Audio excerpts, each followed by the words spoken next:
di Malaysia ataupun kawasan-kawasan yang sewaktu dengannya. Pada pagi yang berbahagia ini, ya, kita nak bincang tajuknya memperkasa organisasi peranan pekerja. Tak kira pekerja tu bos ke, anak buah ke apa ke, kita nak organisasi kita hebat.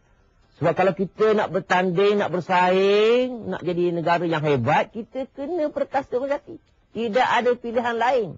Ya? Kalau budaya organisasi kita tak hebat, bagaimana kita nak bertanding, bersaing dengan mereka-mereka yang hebat di pesada dunia itu dalam era globalisasi ini. Ya?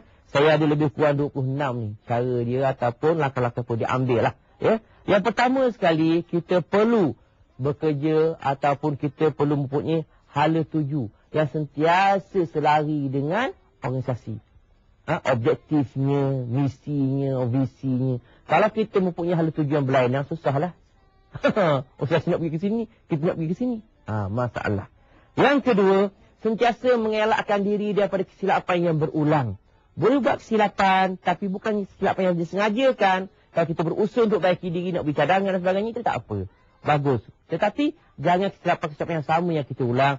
Banyak masa, banyak kos yang berlaku atau terlibat.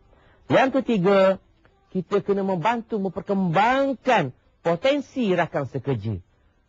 Kadang-kadang kita fikir tentang kita je. Ya? Ini tak bagus. Kadang-kadang kita berdoa, Ya Allah, Ya Tuhanku, seandainya aku tidak naikkan pangkat, maka janganlah engkau naikkan pangkat untuk sahabat aku itu. Satu untuk semua-semua untuk satu kan? Kerja berpasukan. Tak boleh. Kita kena bantu mereka. Bantu mereka. Ya?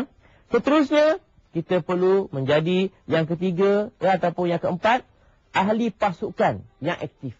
Kita kena jadi ahli pasukan yang aktif, bukannya ahli kumpulan sahaja. Ahli pasukan yang aktif. Dia panggil collaborative teamwork. Atau itu apa ni, teamwork yang kata orang semangat bekerjasama. Bukannya persaingan.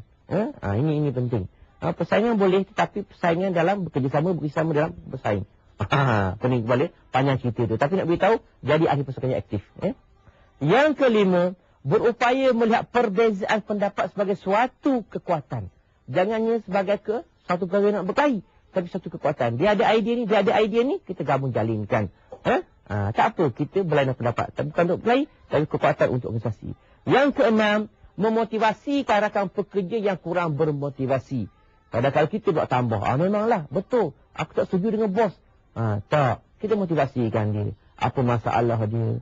Masalah kat luar ke, masalah dalam kerja ke, masalah komunikasi ke, dan sebagainya. Kita bantu. Kalau kita nak organisasi kita perkasa. Yang ketujuh, ketagih menagih ilmu dan kemahiran. Sebab ini penting.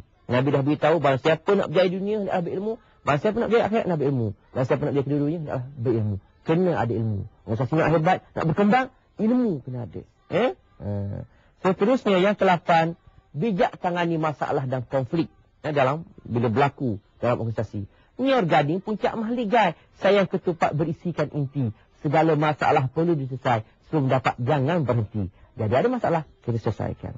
Yang ke-9, berupaya menangani rakan kerja yang bermasalah secara hikmah. Ada yang jenis pemalas, ada yang jenis tikam belakang, ada jenis mengutuk, ada jenis datang lambat, ada jenis kutuk orang, ada jenis meninggi diri. Ini semua pelbagai cara ni. Kena hikmah, kena cari jalan-jalannya. Moga-moga, sebab kalau tidak ni, akan berkembang dalam organisasi kita, mudah rosak. Macam anak-anak. Untuk rumah yang besar sekalipun. Ya? Yang ke-10, sentiasa muhasabah diri. Socrates ada mengatakan, the first step to success is to know yourself. Kita kena tahu diri kita. Kalau kita nak berjaya dalam hidup kita. Jadi kita muhasabah diri. Apa kekuatan kita, apa kelemahan kita. Daripada kawan kita tahu. Daripada ibu bapa kita tahu. Daripada bos kita tahu. Jadi kita pun boleh baiki diri kita. Bila setiap ahli organisasi itu hebat. Warga organisasi itu hebat. Maka dia akan mencampahkan kehebatan dalam keseluruhan organisasi. Yang ke-11. Penyokong, penggerak dan penghadam kualiti. Penyokong. Ada gerakan kualiti, kita sokong. Dan kita sama-sama gerakkan kualiti. Dan kita menghadam, kita menjiui, kita praktikkan dalam kehidupan kita di tempat kerja. Itu penting. Yang ke-12, sentiasa memberi idea yang bernas. Bos tanya ataupun orang tanya, kita beri idea. Idea inilah yang hebat-hebat yang akan memperhebatkan lagi. Yang akan mengukuhkan sesebuah organisasi. Ya? Tengok tu orang syarikat misalnya, telefon. Macam-macam benda. Idea sana sini. Dahulunya telefon untuk bercakap saja. Tak tahulah sekarang dengan TV yang boleh tengok dan sebagainya. Tekan dekat mana kita berada di Los Angeles. Nak cari restoran kat mana. Restoran Islam kat mana. Dia jumpa, dia tunjuk kat mana. Street kat mana dan sebagainya. Itu hebat dia. Macam-macam idea yang pernah. Okay?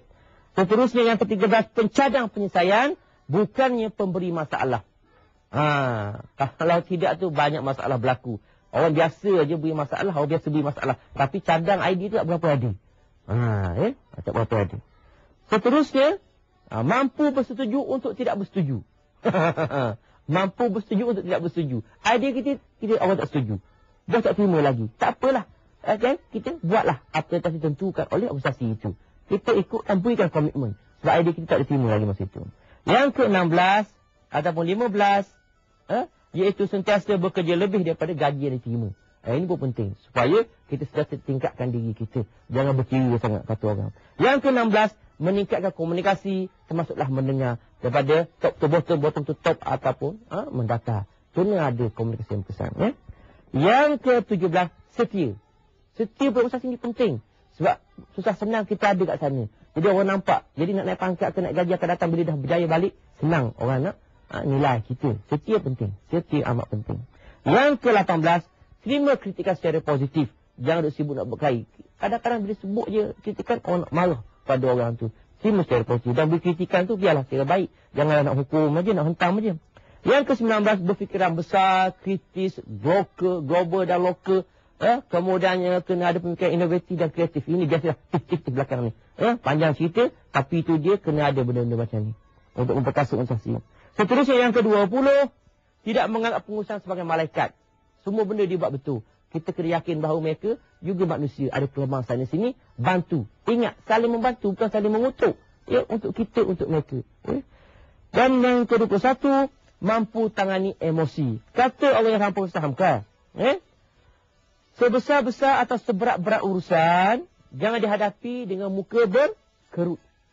Kerut muka itu, dengan sendirinya, menambahkan lagi kerut pekerjaan itu. Berkerut aja. Jadi jangan tunjukkan benda itu. Seterusnya yang ke-22, melakukan penambahbaikan, kaizen, dalam kehidupan kita, dalam pekerjaan kita. Sebab penambahbaikan itu sentiasa diperlukan dalam kita nak menjadi organisasi yang perkasa. Sebab mungkin pada sekarang ini dah hebat, tapi 6 bulan lepas tu, Masya Allah, dah ketinggalan zaman dah. Kalau kita stay kat situ, maka susah.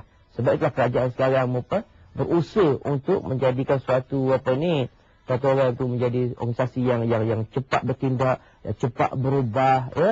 Ini penting. Tapi itu semua memerlukan kerjasama kita semua. Pekerja-pekerja.